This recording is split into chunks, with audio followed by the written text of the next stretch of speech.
Hello everyone, my name is Brody McKay, and today we will be reading The Relatives Came by Cynthia Rollins.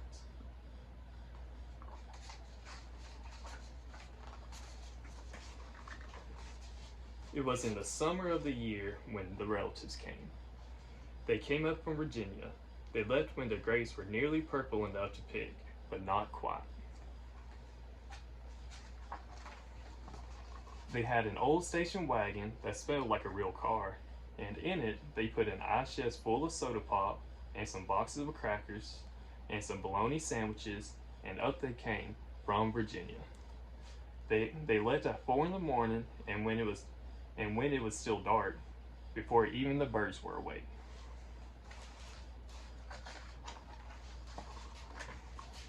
They drove all day long and into the night.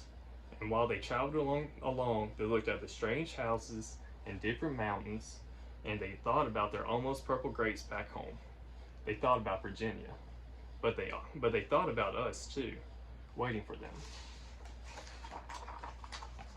So they drank up their pop and ate up all their crackers, and traveled up all those miles until finally they pulled into our yard. Then it was hugging time. Talk about hugging. Those relatives just passed us all around the car, pulling us against their wrinkled Virginia clothes, crying sometimes. They hugged us for hours. Then it was into the house, and so much laughing and shining faces and hugging in the doorways. You'd have to go through at least 4 different hugs to get from the kitchen to the front room. Those relatives. And finally, after a big supper, 2 or 3 times around until we all got a turn at the table, there was quiet talk, and we were in twos and threes through the house. The relatives weren't particular about beds, which was good since there weren't any extras. So a few squeezed in with us, and the rest slept on the floor. Some with their arms thrown over the closest person, or some with an arm across one person and a leg across another. It was different, going to sleep with all that new breathing in the house.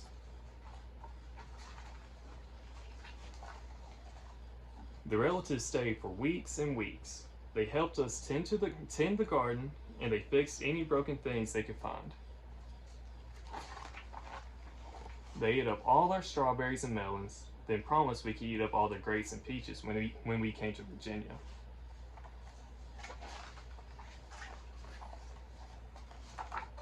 But none of us thought about Virginia much. We were so busy hugging and eating and breathing together.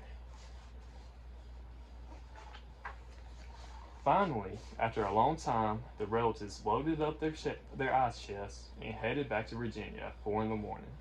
We stood there in our pajamas and waved them off in the dark. We watched the relatives disappear down the road. Then we crawled back into our beds and felt too big and too quiet. We fell asleep.